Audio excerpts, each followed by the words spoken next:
السلام عليكم ورحمة الله وبركاته. أهلا بيكم من قناتي، فيديو جديد وحلقة جديدة. بس قبل ما أبدأ أي حاجة أقول ألا بذكر الله تطمئن القلوب. سبحان الله والحمد لله ولا إله إلا الله والله أكبر ولا حول ولا قوة إلا بالله العلي العظيم. طبعا الفيديو باين من عنوانه، احنا هنعمل النهاردة الحمام المحشي.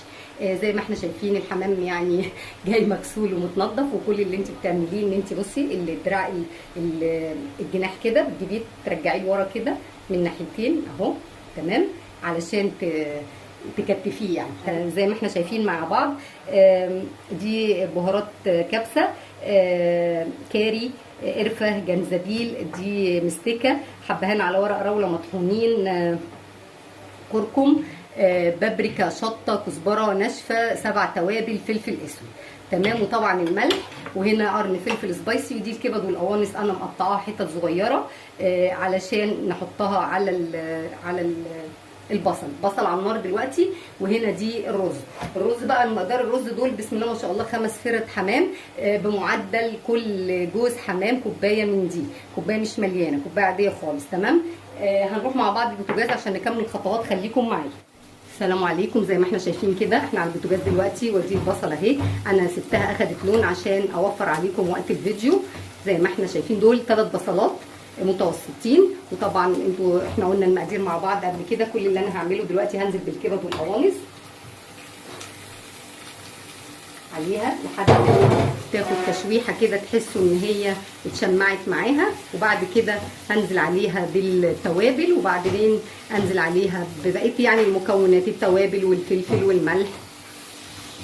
ده كان الكبد والقوانص بتاعت ال5 تجواز، وانا كان عندي كام واحده بصراحه من بتوع الفراخ ضفتهم عليها علشان الرز يبقى ايه متحبش كويس، يعني يبقى تحسي بطعم الكبده وانت بتاكلي فيها.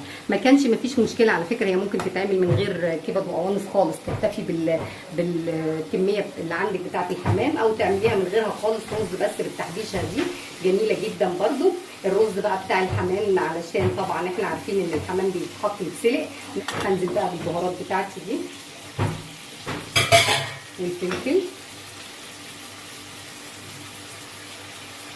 طبعا الرز لازم يكون مغسول ومتصفي، والملح دول معلقتين ملح على ال3 كوبايات رز زي ما انا قلت لكم، دول 5 كوبايات رز علشان انا كده، تمام. هنزل بالرز بقى كده بسم الله ما شاء الله اهو، زي ما احنا شايفين الرز ناشف ما فيهوش اي حاجه خالص. الرز الكوبايه دي بس، مش عايزه اكتر من كده، هي كوبايه الميه دي بس على مقدار الرز ده، علشان انا عايزاه زي ما قلت لكم نص سوا. زي ما احنا شايفين هو ما فيهوش، يعتبر ما فيهوش ميه خالص، بس انا عايزاه يشربها. وبعد ما تتشرب الكوبايه دي هنرجع مع بعض علشان نحشي الحمام مع بعض. خليكم دلوقتي يا حبايب قلبي هحشي معاكم. انا حشيت بسم الله ما شاء الله جوزين، وقلت احشي معاكم بقى 2 اوريكم الطريقه علشان تبقى الطريقه سهله وبسيطه عليكم. بس بقى ايه يعني، عايزه ادي على الراجل بتاع الحمام ده، لانه ولا زور، بصوا، ولا زور سايبه سليم علشان اعرف احشي، فمجنني يعني. هو يمكن ده كده اللي عدل شويه. فانا بقى ده هعمل ايه بقى علشان ما الجو، عايزه اقول لكم اللهم اجرنا من النار. هروح عامله كده، شايفين انا هعمل ايه علشان اقدر امسك الزور بتاع الحمامه، ان هو ايه يبقى معايا ماسك نفسه، والحاجه ما تتعملش فيه، ما تتقطعش منه يعني، تمام. هنقص كده بس عشان المنظر العام بين الجلد واللحم هنا كده اهو، بصوا شايفين كده. هنبتدي نحشي مع بعض بسم الله الرحمن الرحيم اهو.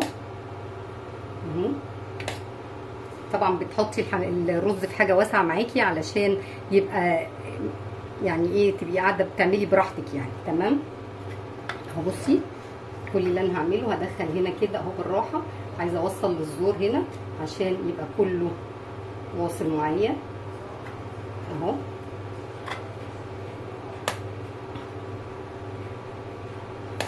زي ما انت شايفه ده كده اللي تحت الجلد. هنحشي بقى من جوه من هنا. بصراحه انا يعني بتاع الحمام اللي انا بجيب منه ما كانش عند، زي ما احنا شايفين اهو كده اهو، شايفه. وما تكبسيش، تراعي ان انت ما تكبسيش ابدا، علشان بصوا اقول ايه بس غير مني لله، مش مستحمل اي حاجه بصراحه. بسم الله الرحمن الرحيم. حاولت بقدر الامكان ان يعني اهو هنحاول بقدر الامكان برضو نكمل مع بعض. حتى الحته اللي اهي الحمد لله دي فيها موجوده، الحته اللي هو بكتف منها يعني مش عارفه اعمل فيها ايه بصراحه. بسم الله الرحمن الرحيم. يا صالح الحال اهي دخلت اهي، ودي من هنا كده اهي.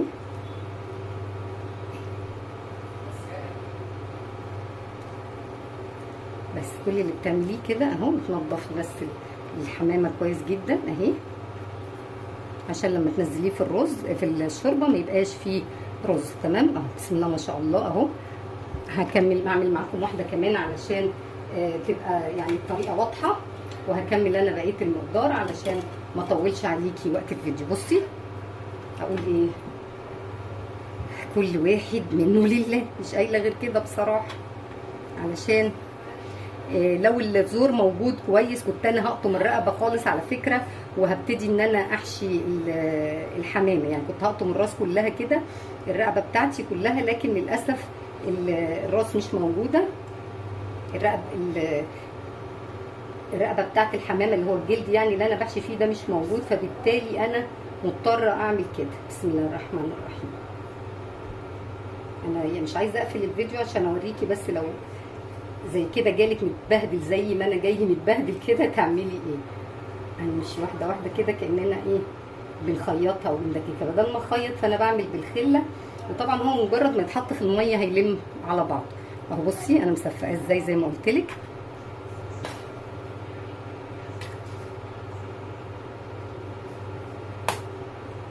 عايزه اقول لك والله ريحه الرز بسم الله ما شاء الله جميله جدا. انا عايزه ادخل عند الرقبه عشان اعمل شكل للحمامه، وفي نفس الوقت الرز يعني الواحد ياكل الحمامه بتاعته ويشبع يعني. هنحشي بقى من جوه اهو. اتمنى ان شاء الله ان الكادر يكون واضح معاكم والطريقه تكون سهله عليكم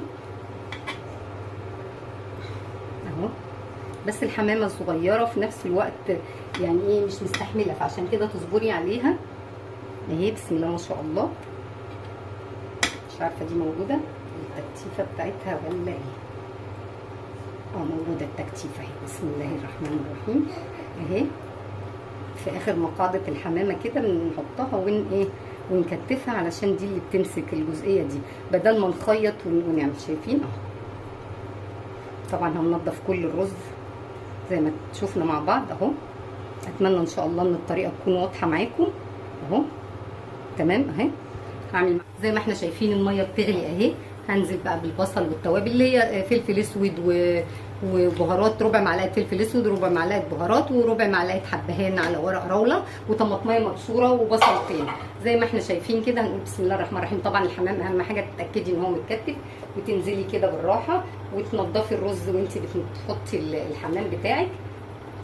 بالظبط الحمام تلت ساعه هيكون استوى، لان هو اولا حجم الحمامه مش كبير، تاني حاجه الرز بتاعه واخد 3/4 سوا. تمام. انا بنضف الرز. بسم الله الرحمن الرحيم. شكلي يحتاج حله اكبر والله اعلم. بسم الله. هشوف كده هحطه، لو لقيت ان المقدار محتاج حله اكبر مفيش مشكله، بس انا مش هخليكم معايا طبعا كل ده. انا بنضف حبايب قلبي زي ما احنا شايفين. بسم الله ما شاء الله. بصوا الحمام شربته رايقه ازاي، مفيش رز وقع فيه ولا اي حاجه كده. زي ما قلت لكم عدى عليه بالظبط تلت ساعه، وبعد كده هسيبه يبرد وهنحط سمنه على زيت تروح وبعدين نحمره. خليكم معايا. السلام عليكم. زي ما احنا شايفين كده مع بعض الحمام استوى والحمد لله مفيش حاجه فيه فرقعت ولا اي حاجه. زي ما احنا شايفين كده حطيت سمنه على زيت، وهبتدي ان انا اسخنهم كويس، وبعد كده هنحمر مع بعض الحمام. خطوه سهله وبسيطه. طبعا السمنه على الزيت علشان الحمام ياخد اللون الذهبي معاكي ويبقى ليه رونق كده في التحمير. ماشي. بسم الله. الوصفه نجيب بسم الله.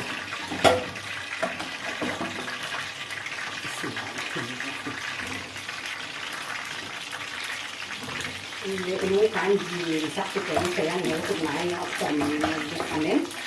خدت زين اهو الحمد لله. هحمر انا ده، ولما اجي عند الدرجه اللي انا عايزاها هرجع لك تاني عشان ما اطولش عليكي وقت الفيديو. خليكي معايا. زي ما احنا شايفين حبايبي كده، بصوا ابتدى ياخد الدرجه اللي انا عايزاها. بتقلبيه من كافه الجهات اهو علشان يعني ايه يبقى كله متحمر ويبقى مديكي اللون اللي انت حباه يعني. تمام اهو شايفه انا بقلبه بكافه الجهات علشان العين بتاكل قبل البق زي ما بيقولوا، عشان طبعا الطرطشه انا بغطي حله كده. دلوقتي حبايب قلبي ده المنظر النهائي للاكل. انا عملت جنبه محشي، انا كنت عاملاه من امبارح بصراحه فعشان كده ما صورتوش معاكم.